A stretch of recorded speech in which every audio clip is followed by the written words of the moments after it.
We are the 99%. It's the rallying cry of the Occupy Wall Street protesters. They say that a tiny majority controls America's wealth. So, how rich have the richest got? And how poor are the rest of us? Is it really 99% versus 1%? The richest 1% of the U.S. population, they own a third of U.S. net worth. So how did we get here? When times were good, everyone gained. In Bill Clinton's boom of 1993 to 2000, average incomes went up, just as they did during George W. Bush's boom at the beginning of his presidency. But if you were rich, you gained even more. That's nearly half of all the growth in the Clinton boom years. Under George W. Bush, it was even more. And there are some really rich people in the U.S. today. In fact, there are now over 3.1 million millionaires. But these are not the richest of all. The U.S. has over 400 billionaires, more than any other country in the world. Who's at the top of that pile? These three have a combined net worth of $131 billion.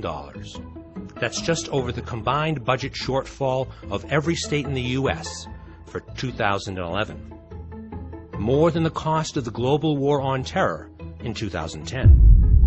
But haven't the rich lost out as well as the poor in the economic crash? When the economy tanked, everyone suffered.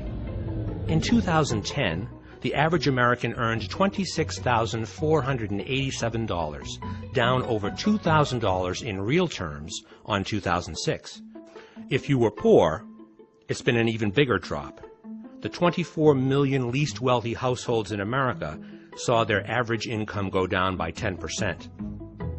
If you were super rich, it went down too. The 400 wealthiest American households lost around 4%, including inflation. That's down to an average of $270.5 million per household. So the richest lost 4%. The poorest lost 10%. Part of the reason average Americans have been hit so hard is where their wealth comes from. Before the crash, middle-class Americans had 65% of their wealth tied up in their house. But the richest 1% of the population kept most of their wealth in stocks and shares and business. So, when house prices went south, many Americans found their wealth disappearing too. Now, 1 in every 7 Americans lives below the poverty line. That's a record 46.2 million people. 1 in 6 Americans have no health insurance. That's 50 million people. Of every 17 Americans, at least one will be earning below the minimum wage of $7.25 per hour. 14.5% of American households are defined as food insecure. That means for every 7 households, one will have trouble putting enough food on the table. But some things are doing very well. Sales of luxury cars are up. Big luxury brands have reported their best sales figures in years. Tiffany Jewelers up.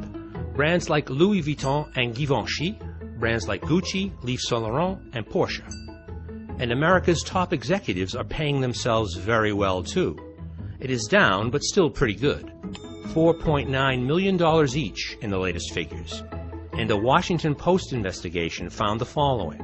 Since the 1970s, median pay for executives at the nation's largest companies has more than quadrupled, even after adjusting for inflation, according to researchers. Over the same period, pay for a typical non-supervisory worker has dropped more than 10%. But don't the super rich pay taxes? They do. Just not quite so much as the rest of us.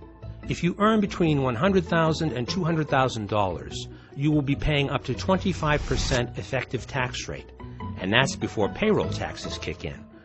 The 400 richest tax returns surveyed by the IRS paid just 18.1% in 2008. And it's got better for them. In 2001, as George W. Bush became president, that rate was 23%. So is it 99% versus 1%? The richest 1% of the U.S. population own a third of U.S. net worth. But an even smaller group, the 0.01% of the population, are at a record high. In fact, is it really 99.99% versus 0.01%? So where do you fit?